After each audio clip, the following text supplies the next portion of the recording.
Give your money, sow a seed, and God is going to move for you. You can give all you want to, but if your heart is not right, your heart is not right with God, you might as well stop praying because all of it is in vain. That's something that we have to always check and examine is our hearts. Yeah.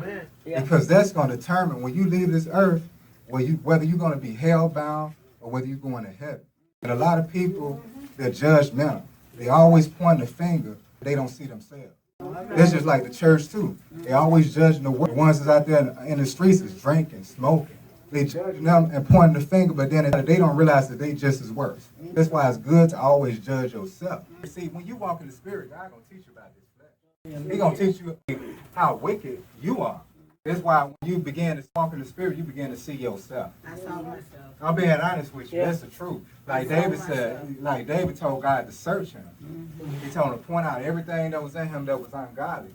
And the thing about it, he pointed it out. Notice how David even slept with Bathsheba, took a man's wife. You know what I'm saying? Had a man killed for his wife. You know what I'm saying? But God was showing him himself. That's why he said in Psalms 51, he said, God, have mercy on me. He said, create in me a clean heart. And renew a right spirit within me because he knew he was messed up. And see, the more you talk to God, the more you seek him, man, he gonna show you how wicked you are. And the thing about it, you ain't gonna have you don't have no time to even judge nobody. You ain't gonna even want to judge nobody because you're gonna see how messed up you are. And that's why a lot of people in the church, they judge. I'm gonna be honest with you because they don't see themselves. That's it. That's the key. Seeking God. That's something that we should all do in this church. Even when we leave the church, we should try to seek God. Yeah. I mean, get in a place all by yourself and just talk to him. And notice how you're going to feel. Even if you burden down, you're going to feel that relief. I'm talking about that stress just going to lift up off you. And the Bible said in Isaiah chapter 26, verse 3, if you keep your mind on him, he will keep you in perfect peace.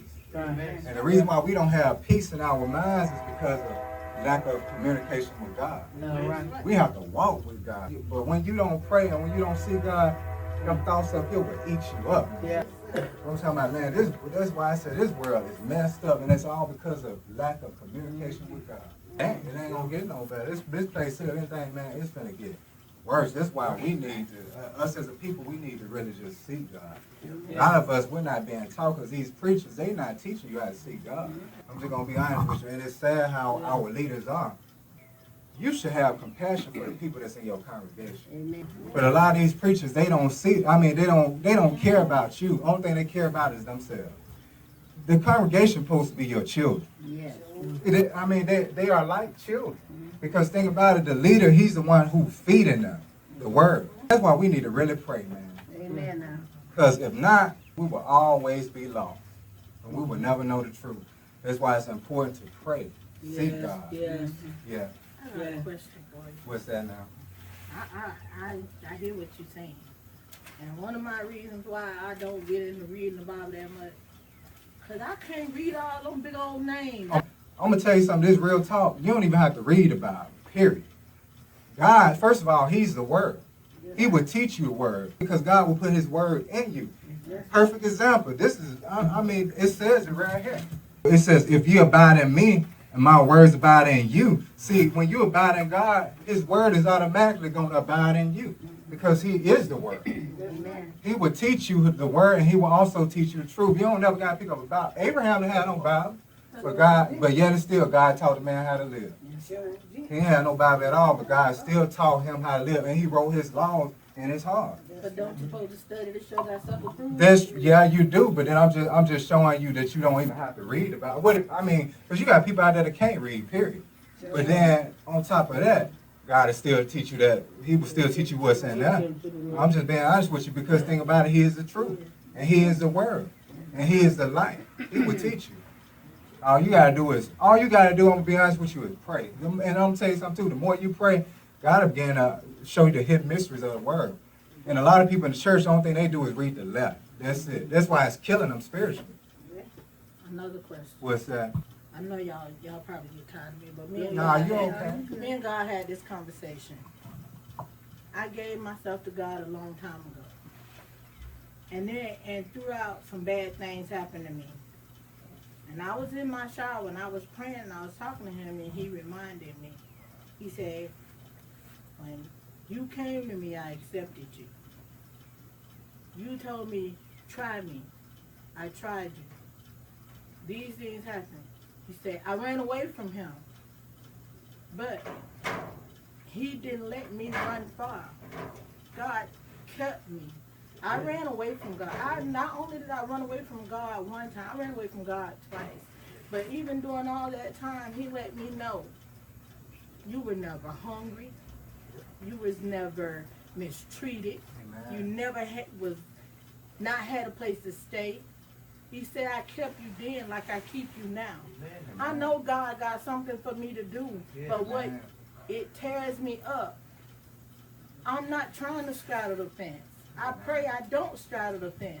Yeah. I try to die daily. But a lot of things I don't understand. I truly don't I'm gonna understand. tell you something. You know what you fighting with? This flesh. This body that we live in is wicked. They have all type of wicked, evil desires. This body, I'm gonna be honest with you, it got homosexuality in it, adultery in it, it got fornication in it. It even has anger in it, and also hatred. We all have this on the inside of us, but to each man his own. Like me, I may have a problem with chasing women. My brother right here, he might have a problem with drinking. Or he might have a problem with his temper.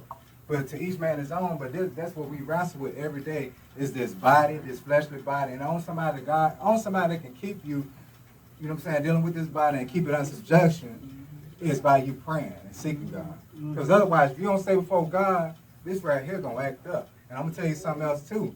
Even the more you stay before God, the more this going to fight against you even worse, because the thing about you're drawing more closer to God. I want to ask you right now, I know we're under grace. Yeah.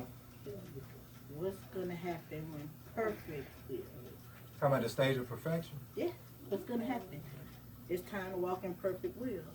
See, when you walking in perfect will, that means you're walking in obedience. See, because first of all, like God told Abraham, he said, walk upright before me and be thou perfect.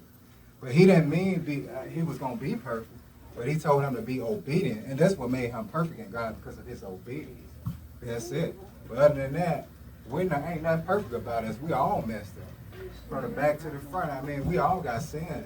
We all do wrong. But only by the grace of God and by us praying and stand before him, we have an opportunity we can make it in.